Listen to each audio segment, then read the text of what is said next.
Kamusta, mga kaipunaryo? Ngayon pag-uusapan natin ang tungkol sa investment at pag-iipon, dalawang importanteng hakbang para sa mas secure na kinabukasan. Kung gusto mong malaman kung paano simulan kahit maliit lang ang puhunan, panoorin mo to hanggang dulo. Ibabahagi ko sa inyo ang 4 na paraan para guminhawa ang buhay. Unang bahagi ay ang pag-iipon. Ang pag-iipon ay simpleng paraan para maghanda sa hinaharap. Kahit anong sitwasyon mo sa buhay, dapat ka nang magsimula ngayon. Narito ang ilang tips. Una ay gumawa ng budget plan. Alamin kung magkano ang kinikita mo at kung magkano ang pwede mong itabi. Pangalawa ay gumamit ng alkansya o savings account. Kahit maliit na halaga, mahalaga ang consistency. Pangatlo ay maglaan ng emergency fund. At least 3 hanggang 6 na buwan ng gastusin mo ang dapat nakareserba para sa mga hindi inaasahang pangyayari. Tandaan nyo na lahat ng sisimulan nyo, negosyo man yan o investment, kailangan mo ng capital.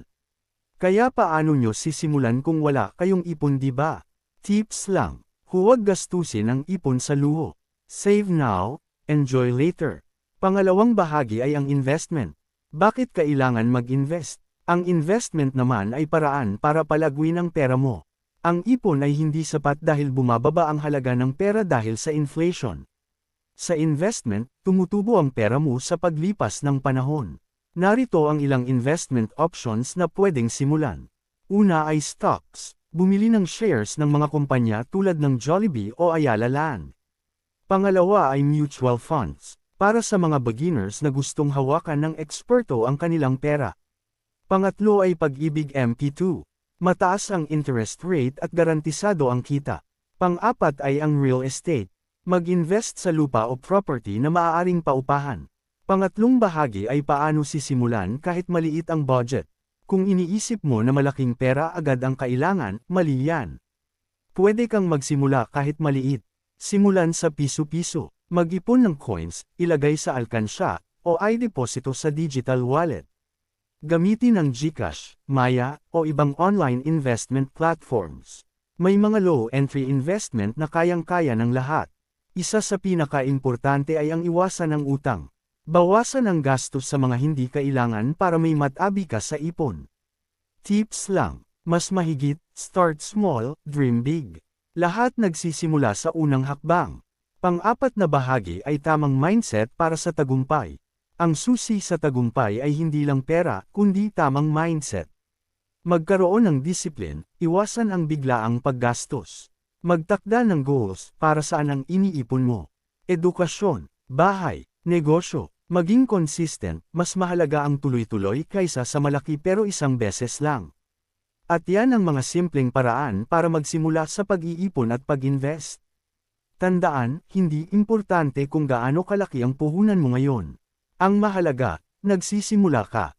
Kung gusto mong matutunan ang step-by-step na proseso ng pag-budget, pag-iipon, at pagpapalago ng pera, kailangan mo ng tamang gabay.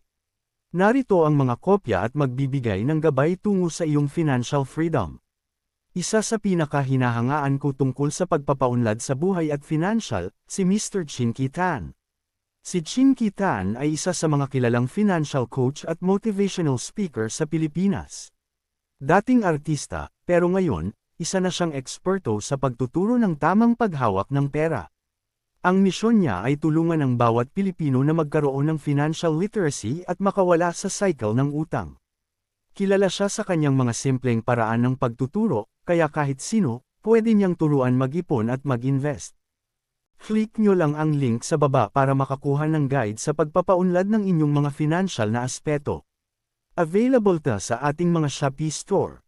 Kung seryoso ka sa pagbabago ng financial habits mo at gusto mong simulan ang journey mo sa financial freedom, kumuha ka na ng kopya ng librong ito. Kung may tanong kayo o gustong topic na i-discuss sa susunod, mag-comment lang sa baba. Huwag kalimutang mag-like, share, at subscribe para mas marami pa tayong matulungan. Salamat sa panunood, mga kaipunaryo. Hanggang sa muli.